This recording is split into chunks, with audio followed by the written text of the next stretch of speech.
Merci pour votre fidélité renouvelée à New World Economy. Derrière les smartphones, plusieurs jeunes tombent dans le piège de la désinvolture sur les réseaux sociaux. Entre illusion ou réalité, nous en parlons donc sur ce plateau avec nos invités du jour, Franck Kolani. Il est juriste de formation, président de l'AJUP-CA et promoteur de Visage 228. C'est un grand plaisir pour nous de vous retrouver aujourd'hui sur ce plateau. Monsieur Joseph Franck Kolani, plutôt, comment vous allez? Oui, je vais bien également. Et vous-même? Ça va. D'accord. Alors, je suis piqué par cette mouche de Joseph. Et donc, entre Joseph et Kolani, je vais vraiment faire l'effort aujourd'hui donc de faire la part des choses pour ne pas tomber dans les incidents diplomatiques. Alors, j'ai nommé également sur ce plateau Joseph Narcisse Akpoku. Vous êtes historien de formation, artiste, chanteur et compositeur du groupe Les Trois Frères. Un plaisir pour nous également de vous retrouver sur ce plateau. Ça va? Ça va, monsieur Coco. Alors, vous êtes en même temps historien, mais artiste. Comment ça se fait? En fait, je suis historien et puis artiste. Et en dehors de ça, je suis aussi community manager. Ça fait beaucoup. Ça fait beaucoup. Bon, certainement qu'on va vous découvrir tout au long de cette émission. Alors, nous avons également l'honneur d'avoir sur le plateau une jeune dame, Nadia Biao. Elle est juriste en formation chargée des relations et finances, mais elle est également organisatrice événementielle. On en parlera peut-être vers la fin de cette émission. Comment tu vas? Je vais super bien, et vous? Ça va. Okay. Alors, nous parlons des réseaux sociaux entre réalité, illusion. Aujourd'hui, vous êtes sans savoir que quelqu'un me disait en fait cette semaine que le moyen le plus facile aujourd'hui de se retrouver en prison, c'est d'oser aller sur les réseaux sociaux. Ah ouais, est-ce que vous partagez cette manière de voir les choses? Bon, je dirais que c'est trop dur. Ok. Cette manière de le dire. Les réseaux sociaux ne sont pas directement un moyen d'aller en prison. Et maintenant, le problème, c'est leur utilisation. Comment les utiliser? Voilà, parce que déjà, c'est une aubaine pour nous, les jeunes. Que ce soit entrepreneurs, artistes ou quoi que ce soit. Voilà, les réseaux sociaux sont une aubaine pour nous de booster nos activités. Voilà, maintenant, le piège qui se cache derrière, c'est comment est-ce que nous les utilisons? Et c'est ça qui amène des gens en prison. On aura certainement l'occasion tout au long de cette émission d'en parler. Mais je reste encore avec vous un tout petit peu. Comment vous expliquez aujourd'hui la montée de l'utilisation des réseaux sociaux sur le continent et beaucoup plus au Togo? Aujourd'hui, on voit plusieurs jeunes, surtout en milieu universitaire, on est vraiment bourré sur les réseaux. Tout le monde aujourd'hui avec son smartphone. Voilà. Comment est-ce que vous l'expliquez? Aujourd'hui, la montée, elle est flagrante. Oui. Comment est-ce qu'on peut expliquer ça? C'est que, arrivé à un moment, surtout l'avènement de TikTok, avant c'était Facebook et ce n'était pas trop ça. Où je me rappelle, au lycée, nous on allait dans les cybercafés, on se connectait sur les posts et tout là. Mais lorsque l'Android est sorti et le TikTok également, voilà, et surtout que nous avons vu des influenceurs, la venue des influenceurs, influenceuses, voilà.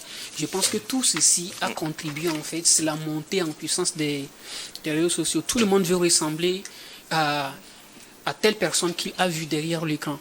Tout le monde veut ressembler à cette femme, à cette dame qui est entre deux avions. Voilà, sans comprendre vraiment le réel, le piège derrière. Voilà. Alors, monsieur Joseph, alors est-ce qu'on peut se permettre sur ce plateau de dire également que quand on voit les jeunes sur les réseaux sociaux aujourd'hui, la plupart voudraient vraiment s'épanouir, la plupart voudraient se récréer. Est-ce qu'on peut dire que plusieurs jeunes prennent les réseaux sociaux comme un moyen de se récréer, de s'épanouir? Monsieur Coco, merci beaucoup. En fait, c'est vrai. Il y a ça, mais il y a d'autres idées derrière. En fait, le truc, c'est qu'aujourd'hui, il faut se dire que la génération actuelle, c'est une génération née avec le portable et avec l'évolution de la technologie, on n'arrive plus à bien les utiliser.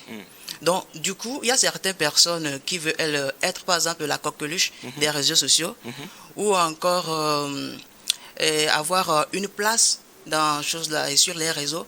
Et puis le problème aujourd'hui aussi, c'est que plusieurs se disent que les médias traditionnels ont perdu leur valeur et qu'autrefois, bien la valeur qu'autrefois, bien, c'est-à-dire, ils n'ont plus d'importance qu'aujourd'hui. Donc, du coup, on assiste à une sorte d'exode rural des publics vers les réseaux sociaux. Donc, c'est carrément un transfert. Hein. Voilà, un transfert vraiment. Un transfert vraiment. Et il y a cette comparaison sociale également. Donc, ce qui fait que on voit les jeunes sur les réseaux sociaux. Voilà. Alors, Nadia, je te pose également la question, est-ce que pour toi, tu penses fondamentalement que ces jeunes ont envie de s'émanciper, les jeunes ont envie de se faire découvrir, et c'est ce qui fait qu'on les retrouve en grand nombre aujourd'hui sur les réseaux? D'autres, c'est juste pour se distraire, mais il y en a d'autres aussi, c'est juste pour la visibilité. Et ils sont prêts à tout pour ça. La visibilité. Oui, le buzz, les likes, juste parce que quelqu'un a insulté quelqu'un et puis la personne a eu plus de 1 million d'abonnés et tout. Moi aussi, je veux forcément avoir les 1 million d'abonnés là. Donc, sans réfléchir aux conséquences derrière, je me mets à insulter les gens aussi. Je dirais que d'autres, c'est juste pour la visibilité. Alors, derrière, si on parle que ce soit la visibilité, même si on parle de la visibilité ou encore les gens qui veulent avoir... Oui, quand on parle de la visibilité, derrière, il faut d'abord avoir plusieurs vues, avoir des gens qui like et tout ça là.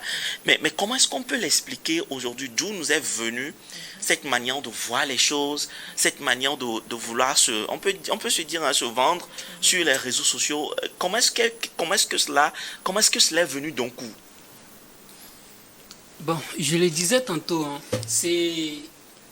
TikTok n'est pas né au Togo, nous sommes d'accord. Voilà. Et nous avons vu des influenceurs d'autres pays, en Occident d'abord. Voilà, en Occident d'abord. Et ensuite, même à côté de nous, que ce soit en Côte d'Ivoire, dans les pays africains un peu émergents, nous avons vu des influenceurs percer sur... Bon, une percée illusoire, bon, je vais dire ça comme ça. Percée. Bon, pourquoi illusoire? Non, parce que ce n'est pas vraiment la réalité. D'où le thème illusion et réalité. Il y a... Mais est-ce qu'il n'y en a pas également qui réussissent sur les réseaux, qui percent bien sûr, vraiment et sincèrement, légalement sur les réseaux? Bien sûr, il y a d'autres qui réussissent. Okay. Maintenant, ceux qui réussissent vraiment, dans quel domaine en fait ils sont? Un entrepreneur, par exemple, qui est sur les réseaux.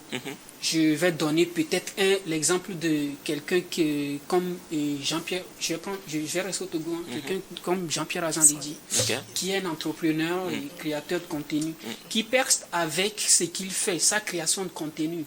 C'est pas si on se comprend. Oui. Voilà. Ça, par exemple, il n'y a pas d'illusion, on voit le travail derrière. Mais quelqu'un qui montre peut-être que les trajets, le luxe et tout, rien ne prouve que c'est vrai. Et il y a plusieurs cas qui ont démontré que ces personnes, d'accord, vivent carrément le contraire de ce qu'elles montrent en fait. Mais nous, là, on veut juste suivre la personne, peu importe le prix, peu importe ce qu'on va faire. Alors, vous avez la question de l'illusion. Vous avez lâché le mot, peu importe le prix, peu importe... L'essentiel pour plusieurs aujourd'hui, c'est de toutes les façons d'atteindre les mêmes objectifs. Oui, est-ce que vous avez l'impression que la jeunesse aujourd'hui est trop pressée? On a envie de réussir rapidement, tout de suite et maintenant. Est-ce que vous partagez ça? Non, qui veut l'apprendre, hein? Moi, je partage l'idée. Et c'est vrai. Est-ce que c'est une faute, sans empêcher de vouloir réussir rapidement tout de suite? C'est une question. Non, ce n'est pas une faute, mais c'est la manière en fait d'y arriver. Dites-moi. Le prix à payer, voilà. Ce n'est pas une faute. Mais quels sont les moyens que vous mettez pour arriver? On ne peut pas vouloir réussir peut-être sans souffrir. Mais je vais juste suivre Nadia parce que Nadia a 1 million d'abonnés. Je ne sais pas ce que Nadia fait pour avoir les 1 million et qu'elle soit sur plusieurs contrats. Et moi, je veux la suivre. Moi, je veux faire seulement ce qu'elle fait. Et peut-être à la fin, je me retrouve dans la casserole. Voilà. Joseph voudrait ajouter quelque chose. En fait, le truc, il y a aussi le fait que nous ne mettons plus de frontières entre les choses. Et aujourd'hui, sur les réseaux sociaux, on sait plus ce qui est vrai, ce qui est faux, ce qu'il faut faire, ce qu'il ne faut pas faire. Donc, il y a tout un mélange en fait. En fait, sur les réseaux sociaux, c'est un cocktail de tout, en fait. Et normalement, on doit mettre la différence entre les choses. Ce que nous ne faisons pas d'habitude. Et nous, les jeunes, aujourd'hui, on est dans les blim, blim, blim, blim, blim, blim. Donc, quand on voit, par exemple, quelqu'un qui affiche une photo, on ne voit pas l'idée qui est derrière cette photo. Parce qu'il y a ce que nous appelons, par exemple, moi je suis artiste, il y a ce que nous appelons, par exemple, la direction artistique. Oui. Et par exemple, moi, je me suis tressé. Cela ne voudrait pas dire que toi qui me regardes aujourd'hui, en ce moment, tu es obligé aussi de faire comme moi. Oui, mais en fait, est-ce que tu ne transmets pas un message en le faisant? Est-ce que tu ne te fais pas passer pour un modèle à suivre? Est-ce que ce n'est pas un exemple que tu traduis en faisant ça? Il y a ça, c'est un exemple. Mais seulement que les gens oublient de le notifier, au fait. Super. Voilà, que ce que je suis en train de faire, ne faites pas comme moi, etc. Mais nous, il y a pas ça, en fait. Donc, quand les gens voient ça en même temps, ils se lancent dedans. Voilà. Il n'y a pas de conviction derrière. Il n'y a pas de conviction dans ce qu'on fait, c'est-à-dire qu'on suit juste, on veut juste atteindre les mêmes objectifs que la personne, sans pour autant avoir une conviction derrière. Voilà, la plupart le font. Certes, il faut avoir la soif de réussir, mais de quelle manière? Pas suivre juste le monde, mais voilà. Ouais, sur ses propres pas, en fait, sur ses propres stratégies. Alors, aujourd'hui, quoi qu'on dise, il y a des dangers qu'on encourt sur les réseaux. Comme je le disais au début de cette émission, on a même vu cette semaine, entre parenthèses, où des frères, des jeunes sur les réseaux sociaux, mine de rien, on est tombé dans les affaires de clash, dans les affaires de suivisme, dans les affaires de, je ne sais pas comment, du game. Et nos games nous amènent derrière les barreaux. Avant, on pouvait dire simplement qu'une personne se retrouve en prison parce que cette personne aurait volé, cette personne aurait braqué et tout. Mais aujourd'hui, on s'en rend simplement compte que on insulte, on invective sur les réseaux et puis on se retrouve derrière la prison. Mais c'est assez alarmant. Mais comment est-ce qu'on peut également expliquer ça? Bon, moi, je dirais aussi que c'est le manque d'éducation numérique aussi. Le manque d'éducation numérique. Beaucoup ne savent pas qu'un mot déplacé peut les faire, peut causer des conséquences au fait. Je dirais que c'est le manque d'éducation numérique. Le manque d'éducation numérique, Joseph. Au fait, Youssoufa, dans son œuvre intitulée plutôt Dieu est grande, a dit, nous avons nos valeurs et nos traditions et nous ne sommes pas obligés de ressembler à X. Mais aujourd'hui, moi j'ai le sentiment, ou bien j'ai l'impression, comme si on avait tout oublié au fait. Et on a perdu ces valeurs-là au fait. Alors que par exemple, si moi je suis africain, l'Africain ne veut pas oser ou bien se mettre et puis insulter par exemple, la maman de quelqu'un ou bien le papa de quelqu'un. Non, il n'y a pas ça dans la tradition africaine. Mais aujourd'hui, avec la mondialisation, parce qu'on voit l'autre qui le fait, nous aussi, on veut s'adapter. Ça fait froid au dos quand on entend ça sur ce plateau. Nous aussi, on veut s'adapter. Mais à quel moment? Pourquoi est-ce que certaines personnes, autant africains, qu'ils n'insultent pas et d'autres insultent? Voilà. C'est aussi ça la question. Parce que ce n'est pas tout le monde qui insulte. Ce n'est pas tout le monde qui tombe dans ces invectives. Comment on explique? Est-ce que quelque part on va parler de... C'est peut-être une éducation à la maison que la personne a ratée, ou c'est un choix délibéré de s'exprimer comme on veut sur les réseaux sociaux, et comme je l'ai dit au début de cette émission, de tomber dans la désinvolture finalement? Moi je vais rejoindre Nadia sur ce point. Lorsqu'elle parlait de l'éducation numérique. Je dirais peut-être que manque de cadre juridique autour des réseaux sociaux. Est-ce que vous en pensez? Voilà. Et déjà, je ne dis pas que ça n'existe pas. Il n'y a pas peut-être des cadres juridiques qui réglementent les réseaux sociaux. Bon, le procureur est sorti tout récemment. Oui, tout récemment, oui, bien sûr. Et même avant ça, il y a les articles 290 du nouveau code pénal qui recale qui décrit la diffamation, les amendes, tout ça. 1 mois à 6 mois d'emprisonnement. Justement, déjà, ça existe. Et on sait aussi que nul n'est censé ignorer la loi. Mais, dans un contexte où peut-être les gens ne savent pas que l'acte que je suis en train de poser derrière mon écran peut me conduire en prison. La preuve, beaucoup, quand on a mené ces derniers moments, avant le mois de mai, avril-mai, il y a eu plusieurs cas d'arrestation suite aux diffamations. Oui. Et la plupart de ces jeunes, quand ils sortent, c'est avec des excuses. On ne savait pas comme ça. Donc je pense que le manque d'éducation numérique vient à ce niveau. Ça veut dire que c'est vrai qu'il y a le cadre légal, le cadre juridique qui réglemente. Mais peut-être qu'il faut penser à aller apporter le message vers les jeunes. Apporter le message vers les jeunes, leur dire que bon voilà, il y a une loi qui dit que quand vous faites ceci, cela, vous voyez un peu, parce que on ne va pas le faire pour pour toutes les lois. Oui, mais les réseaux sociaux aujourd'hui, le numérique aujourd'hui, c'est ce que les jeunes utilisent beaucoup. Et ils font les dérives sur ces réseaux. Donc je pense qu'il fallait procéder par une éducation numérique, par peut-être des sensibilisations dans les écoles et tout.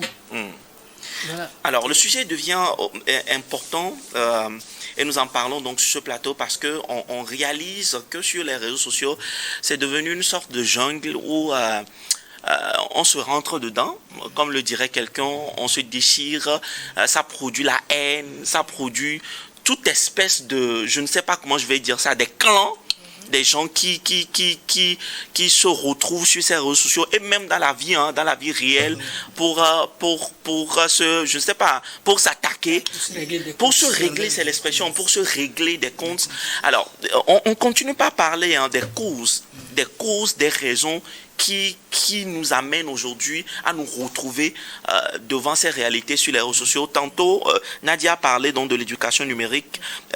Joseph a parlé beaucoup plus en réalité de la perte des valeurs africaines. Et je pense que Franck a également rejoint Nadia dans sa pensée selon laquelle il est très important qu'on revienne à l'éducation numérique ou bien qu'on aille vers l'éducation numérique. Mais est-ce qu'au-delà de ça, vous pensez qu'il y a d'autres paramètres, il y a d'autres raisons qu'on ne connaît pas ou bien qu'on n'évoque pas suffisamment, mais qui sont aussi à la base de ce que nous vivons aujourd'hui sur les réseaux sociaux? Oui, allez-y. En fait, il y a aussi le fait que la plupart des enfants ressemblent plus à leur époque qu'à leurs parents. Je n'ai pas compris ça. C'est-à-dire qu'aujourd'hui... Les enfants, les jeunes aujourd'hui ressemblent plus à leur époque qu'à l'époque des parents. Donc, c'est-à-dire qu'ils ressemblent plus à leur époque qu'à leurs parents. Ils ressemblent plus à leur époque qu'à leurs parents. Voilà.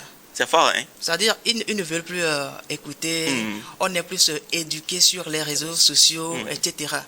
Donc, du coup, on veut être à la mode, voilà, on veut faire ce que les autres font, etc. Et l'autre problème, c'est que il n'y a pas cette promotion des contenus, par exemple, éducatifs, etc. C'est-à-dire qu'il y a plus la valorisation des contenus nuisibles au détriment des contenus constructifs ou bien éducatifs. L'autre problème que moi je vois, c'est que il y a l'absence réelle de cette considération pour les mesures, c'est-à-dire les mesures encadrant l'usage problématique des réseaux sociaux, etc. Donc je vois que tout ça là aussi contribue à ce problème aujourd'hui. Alors, je vais peut-être évoquer certains cas pratiques sur ce plateau nous permettront vraiment peut-être d'aller, de toucher du doigt le problème que nous vivons chaque jour. Aujourd'hui, nous savons que sur les réseaux sociaux, et ce n'est plus quelque chose qui est caché, il y a des clans, il y a des mouvements, des organisations et leurs leaders, je ne vais pas nommer sur ce plateau, au point où les gens se retrouvent aujourd'hui en prison et tout ça. Ce que je voudrais savoir derrière, c'est que non seulement c'est des leaders qui sont d'une manière ou d'une autre influençables et influencent toute une communauté, mais on s'en rend compte que dans ces genres de communautés, il y a des différents niveaux, on peut dire entre parenthèses des responsables qui sont dans ces clans, dans ces organisations, mais même les noms de ces organisations, même à quelque part, peuvent, c'est juste un exemple, je ne donne pas un nom sur ce plateau. La question que j'aimerais poser aujourd'hui, c'est que, est-ce qu'on est complice d'une manière de faire aujourd'hui où les gens peuvent dire, entre parenthèses, c'est des gens de la rue, des gens et la plupart des temps, ceux qu'on voit sur les réseaux sociaux et qui tombent dans ces travers, c'est beaucoup plus des gens, on peut dire, qui ont une éducation un peu étriquée. La cause est à qui? À qui on peut imputer cette réalité qu'on vit aujourd'hui sur les réseaux sociaux? Est-ce qu'il faut arrêter cette communauté? Est-ce qu'il faut plutôt encourager cette communauté? Est-ce qu'il faut... Parce que touchons du doigt la réalité du terrain. Oui. À qui la faute? Il y a les leaders. Hein. Quels leaders? De ces groupes, il y a ça. Les premiers responsables. Les premiers responsables, ce sont les auteurs. Les auteurs de ces groupes, etc. Et il y a aussi ceux qui nous gouvernent aussi. Ceux qui nous gouvernent aussi. Qui ont une part de responsabilité. Voilà, jouer dans ça. Moi, je dirais plutôt que ceux qui nous gouvernent, peut-être, c'est pas leur faute, peut-être. Parce que dans d'autres pays, il y a ça. Il y a des artistes, d'accord, qui font des clans. Et même peut-être avec des provocations, des messages provocateurs et tout ça. Mais même mesuré. Ouais, ça reste le game. Ok. Mais là, chez nous, nous confondons le game et la réalité. C'est-à-dire que quand je promets à Joseph que je viendrai lui mettre un raclette, je vais le faire effectivement. Soit je l'attends au carrefour, là où je sais qu'il va passer, puis je lui donne ça. Alors que ça devrait s'arrêter en jeu, ça devrait s'arrêter sur les réseaux. Sur les réseaux, ça devrait s'arrêter. C'est un game. C'est un game. C'est entre artistes peut-être. Ok. Voilà. C'est comme Imra aujourd'hui, on voit entre Imra et puis Didi B, par exemple, du côté de la Côte d'Ivoire, où on crée donc ces genres de game pour pouvoir attirer vers soi encore plus d'influence et tout ça là, et puis sortir derrière peut-être une musique ou un événement. On peut dire qu'en vrai, ils ne sont pas en guerre. Ils ne sont pas du tout en guerre. Ils ne sont même pas des ennemis. Ils ne sont pas des ennemis. Pour la promotion. Si Imra, se rend humble tout à l'heure devant Didi B, genre, il va perdre son influence parce que il est Imra parce qu'il est contre Didi B. En fait, le game se nourrit de ça. Voilà, justement. Mais ça reste le game. Moi, c'est ce que je veux qu'on comprenne en fait. C'est que ça reste le game. Et peut-être que nos dirigeants ont compris ça. C'est pourquoi eux, ils ne veulent pas intervenir. Mais nous, la communauté de ces leaders-là, nous, la communauté de ces leaders, peut-être que nos leaders-là ne nous connaissent pas, mais on va se retrouver dans un coin à 0 bar et puis on se donne des coups de poing, puis on se blesse bien. Oui. Alors, Nadia, je vais te donner la parole et te poser cette question avant de retourner à Joseph, à Franck sur le plateau. Et on constate également aussi que dans ces communautés, comme je venais de le dire, l'éducation à la base, pour plusieurs, ont manqué. Parce que c'est des communautés qui se soutiennent parce qu'ils se retrouvent entre eux. Ils ont une identité commune. Ils se disent que on a souffert à la base. On est né dans la rue. On a galéré. Tantôt on parle de Rosla et tout ça. Et on s'est construit nous-mêmes. Et en réalité, apparemment, c'est cet idéal-là qu'ils sont en train de faire développer et dont ils sont en train de promouvoir pour sortir en fait de la misère. Mais derrière, le langage ne tient pas, la manière n'y va pas. Comment corriger ça en fait? C'est ma question. Moi je dirais il faut sensibiliser les jeunes. Il faut sensibiliser plus les jeunes, faire des ateliers de formation. Par exemple, sur notre projet, nous avons eu à faire des ateliers de formation auxquels plus de 100 jeunes ont participé. Donc je pense que c'est une très belle initiative pour faire passer le message aux jeunes. D'où ma question, Franck, et puis Joseph. Faire la sensibilisation, par exemple, est-ce qu'il faut aller vers les marchés? Où est-ce qu'on peut les retrouver? J'aimerais vraiment qu'on soit plus pragmatique sur le plateau. Où est-ce qu'on peut les trouver pour pouvoir les sensibiliser, par exemple? Est-ce que c'est seulement les réseaux sociaux? Sur les réseaux sociaux? Aujourd'hui, la plupart des gens passent plus leur temps sur les réseaux sociaux. Donc je pense que sur les réseaux sociaux, ça serait bien. Mais il faut penser aux analphabètes aussi, en faisant des formations, pourquoi pas en cabier, en cotocoli, en éveil, presque tous les langues. Je pense que alors, Franck, est-ce que c'est possible aujourd'hui aussi de se rendre peut-être vers les plages, entre parenthèses, dans les ghettos? Alors le moyen quand même comme on le dirait, dans les ghettos pour aller, comment on dit ça, sensibiliser, encourager ces personnes. En fait, c'est possible. Les gens dans les ghettos ne sont pas dangereux comme on le pense. Il faut juste avoir une manière de les aborder. Et c'est des gens aussi qui comprennent vite. Ils comprennent, sauf que, bon, voilà quoi. De quelle manière passer le message aussi. Voilà, donc je pense que si besoin est, on doit le faire. Ça veut dire que si c'est ce qu'il faut faire pour corriger en fait la chose, pour changer la donne, il faut le faire. On peut le faire. En fait. Je dirais aussi pas forcément de manière classique. Si vous faites, on va vous emprisonner. Vous savez, aujourd'hui, la génération d'aujourd'hui aime tenter. Voilà. Là où il y a le feu, je veux mettre les pieds. Quand on menace, les gens n'aiment pas les menaces aujourd'hui. Il faut passer le message d'une manière subtile et tout ça là, avec un peu de joke, de douceur et tout ça là pour pouvoir amener les gens à changer. Alors ce qu'on va faire, on va faire une toute petite pause et on va revenir dans la deuxième partie et on va encore toucher des cas pratiques et poursuivre en fait cette émission telle qu'on l'a démarrée. On fait la pause et on revient tout à l'heure.